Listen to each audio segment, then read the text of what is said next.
Merci beaucoup, Monsieur le Président. Effectivement, je vais aborder ici la question des relations entre l'intercommunalité et la médecine de prévention. Je vais commencer par quelques rappels tout à fait simples avant de préciser ce qui sera le cœur de mon propos.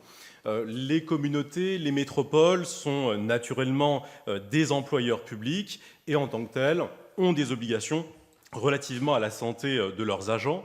De ce point de vue, le Code général de la fonction publique renvoie au Code du travail, ce dernier précisant qu'un employeur, par exemple, doit prendre les mesures nécessaires pour assurer la sécurité et protéger la santé physique et mentale des travailleurs. Un des instruments, et ce n'est vraiment que cet instrument-là que je vais examiner, un des instruments de la réalisation des obligations de l'intercommunalité en matière de santé de ses agents, c'est la médecine préventive, avec sur ce sujet un texte important, un décret du 10 juin 1985 relatif à l'hygiène et à la sécurité du travail, ainsi qu'à la médecine professionnelle et préventive dans la fonction publique territoriale. Et d'après l'article 10 de ce décret, les collectivités territoriales et les établissements publics administratifs disposent d'un service de médecine préventive, ce qui conduit donc les EPCI à fiscalité propre à être concernés par cette obligation d'avoir un service de médecine préventive accessible à leurs agents. Ce service, il est rapidement présenté par le Code général de la fonction publique. On peut citer ici un extrait selon lequel le service de médecine préventive a pour mission d'éviter toute altération de l'état de santé des agents territoriaux du fait de leur travail, notamment en surveillant leur état de santé, les conditions d'hygiène du travail, ainsi que les risques de contagion. Ceci étant posé, je vais de manière plus précise circonscrire le champ de mon propos. Ici, je ne m'intéresserai pas à l'hypothèse d'une intercommunalité qui viendrait créer un service de médecine préventive pour ses seuls agents, puisque dans cette perspective-là, cela finalement revient à simplement présenter quelles sont les missions d'un employeur public à l'égard de ses agents en matière de préservation de leur santé. Ce qui va plutôt m'intéresser, c'est la perspective possible de la mise en place d'un service intercommunal de médecine préventive, c'est-à-dire l'hypothèse d'un service commun. Un service commun qui réunirait à minima le PCI à fiscalité propre et ses communes membres. Effectivement, je pense que depuis ce matin, les choses sont assez claires. Un des enjeux du colloque, c'est d'identifier si l'intercommunalité peut être identifiée comme un acteur en matière de santé publique, ce qui suppose qu'au-delà de ses intérêts propres, on puisse examiner s'il peut agir de manière collective, de manière à agir positivement à l'égard d'un ensemble d'acteurs. Pour le dire autrement, on peut se demander si la médecine préventive peut être le vecteur d'une action intercommunale en faveur de la santé publique à travers les agents couverts par un tel service. Pour tenter de répondre à cette interrogation, je vais structurer mon propos en deux temps. Dans un premier temps, je vais me pencher sur les conditions de l'instauration d'un tel service mutualisé de médecine préventive, avant d'examiner dans un second temps quelles pourraient être les conditions de fonctionnement d'un tel service si celui-ci est mis en place. Alors, quid de l'instauration même d'un service mutualisé de médecine préventive sous l'égide intercommunale? Pourquoi? Cela peut être une première question. Et comment? Une seconde interrogation. Alors, pourquoi réfléchir à cette hypothèse d'un service mutualisé de médecine préventive? Naturellement, on est obligé de faire ici un détour par l'état de la démographie médicale sur ce sujet. De ce point de vue, je peux m'appuyer sur plusieurs rapports publiés par la Direction générale de l'administration et de la fonction publique qui reviennent sur l'état de la médecine préventive. Et je pense ici en particulier à un document de 2021 dont plusieurs extraits ici pourraient nous intéresser. Un premier extrait de ce rapport est que le contexte, nous dit-il, est marqué par une diminution générale du nombre de médecins du travail, aboutissant à des tensions en termes de recrutement. Deuxième extrait pertinent, selon les données publiées par le Conseil national de l'ordre des médecins en métropole, le nombre de médecins du travail inscrits au tableau de l'ordre varie de 3,2 pour 100 000 habitants dans la Haute-Loire à 29,5 pour Paris, l'effectif médian se situant à 9,6. Le Loiret, si on reste sur un exemple local, est situé dans une fourchette entre 7,2 et 8,3 médecins du travail pour 100 000 habitants, étant entendu que d'après les chiffres de l'INSEE, on a environ 400 000 personnes actives. On voit à peu près combien il peut y avoir de médecins du travail par travailleur au sens large de l'expression. Dans ce contexte particulièrement sinistré, on comprend qu'un service mutualisé peut avoir deux intérêts. Un premier intérêt, on l'a dit à de nombreuses reprises depuis le début de la manifestation, c'est d'éviter le phénomène des concurrences entre communes qui viennent se partager une ressource extrêmement maigre. Et le second intérêt, c'est la possibilité, par la mutualisation, de réunir des moyens suffisants pour être attractifs, et ce, afin d'attirer des praticiens qui sont extrêmement demandés, pas seulement par les employeurs publics, mais aussi par les entreprises privées, puisque cette médecine du travail concerne évidemment l'ensemble des acteurs. Donc, un intérêt pour cette perspective d'un service mutualisé de médecine préventive. Comment faire de manière très concrète ? Eh bien, c'est la formule du service commun qui peut être envisagée comme ici la clé instrumentale pour y parvenir. De ce point de vue, il faut partir de l'article L812-3, deuxièmement, du Code général de la fonction publique, qui explique qu'un service de médecine préventive peut passer par la mise en place d'un certain nombre de dispositifs envisageables. Le premier, on l'a dit dans les propos introductifs, c'est la possibilité de construire un service propre à l'organisation, hypothèse qui ne va pas nous concerner. Les autres options, elles, envisagent l'hypothèse de l'adhésion d'un acteur à un dispositif plus large, qui peut être un service de prévention et de santé au travail interentreprise, l'adhésion à un service commun à plusieurs employeurs publics, ou encore l'adhésion à un service créé par le centre de gestion. À nouveau, on va écarter un certain nombre de points. Bien sûr, le service de prévention et de santé au travail interentreprise ne nous concerne pas ici, puisqu'il est au premier chef destiné aux entreprises privées, même si des personnes publiques peuvent y adhérer, mais on constate ici qu'on n'est pas dans la perspective d'une initiative intercommunale, qui est l'hypothèse de notre réflexion. De la même manière, on peut écarter ici rapidement l'hypothèse d'un service qui serait créé par le centre de gestion, puisque ici c'est le centre de gestion qui est l'initiateur et non l'intercommunalité, comme ici on essaie de l'envisager. C'est donc, au regard du Code général de la fonction publique, l'adhésion à un service commun à plusieurs employeurs publics qui peut être le vecteur d'une initiative intercommunale en matière de médecine préventive. Et l'intercommunalité peut être à l'initiative d'un tel service. Et de ce point de vue, l'article très important du Code général des collectivités territoriales, c'est l'article L 5211-4-2, qui prévoit qu'un EPCI à fiscalité propre, une ou plusieurs de ses communes membres, et le cas échéant, un ou plusieurs des établissements publics rattachés à un ou plusieurs d'entre eux, peuvent se doter de services communs chargés de l'exercice de missions fonctionnelles ou opérationnelles.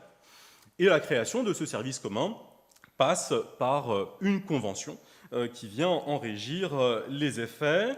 Et de manière très opérationnelle, le Code précise que ces services communs peuvent être gérés par principe par le PCI à fiscalité propre. Toutefois, il est admis qu'à titre dérogatoire, un service commun puisse être géré par une commune choisie par l'organe délibérant de l'établissement public.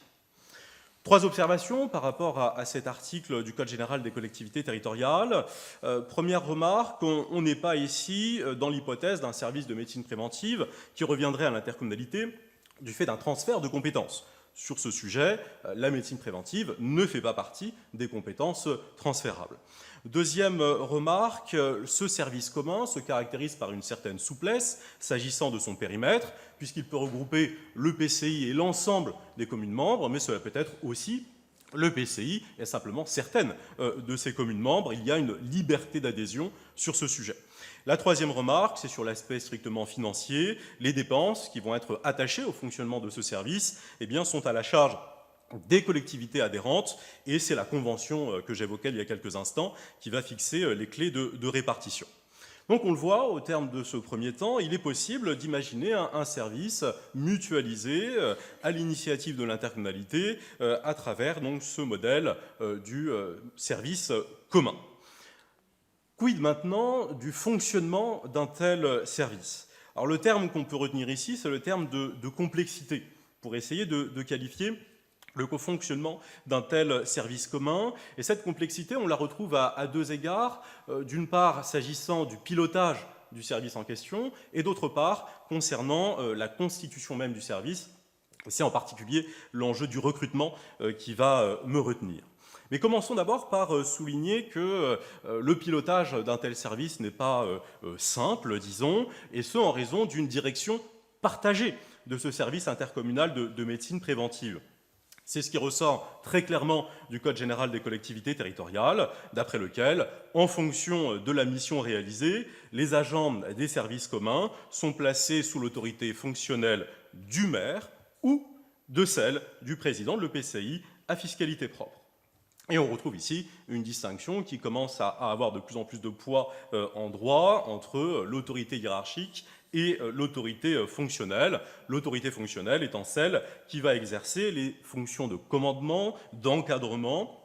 C'est celle qui va exercer, pour le dire autrement, des fragments du pouvoir hiérarchique, mais sans effacer l'autorité hiérarchique. Simplement, celle-ci n'intervient plus dans une perspective opérationnelle. Le comportement quotidien des agents va relever de l'autorité fonctionnelle.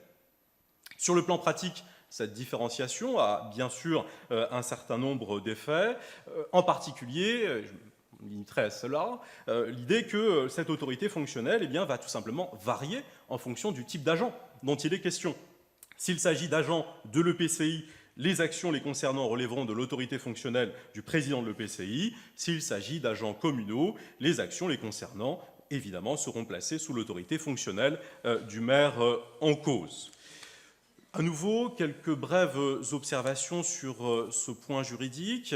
La première observation, c'est de souligner que le droit de l'intercommunalité prévoyait explicitement par le passé que ce service commun pouvait être prévu en matière de gestion du personnel. C'était notamment le mode de rédaction du code après la loi MAPTAM du 27 janvier 2014. Donc c'est la loi NOTRe du 7 août 2015 qui supprime la mention explicite au champ d'intervention des services communs. Néanmoins, on garde un fondement juridique assez clair avec le Code général de la fonction publique et le décret que j'évoquais en préambule. Deuxième observation, c'est à nouveau une évolution de l'écriture des textes. Effectivement, revenant sur le droit antérieur, la loi NOTRe de 2015 envisageait que l'autorité fonctionnelle soit uniquement concentrée entre les mains de l'EPCI. Les choses changent avec la loi 3DS de 2022 qui vient restaurer le droit antérieur en prévoyant un partage possible de cette autorité fonctionnelle. Et troisième observation, vous serez d'accord avec moi évidemment, s'il y a plusieurs autorités possibles, on est naturellement sur un fonctionnement de service qui est rendu plus complexe. Néanmoins, on peut considérer que c'est le prix à payer finalement pour la mise en place d'un tel service. On comprend que le projet d'un service intercommunal doit être en mesure de satisfaire toutes les collectivités engagées.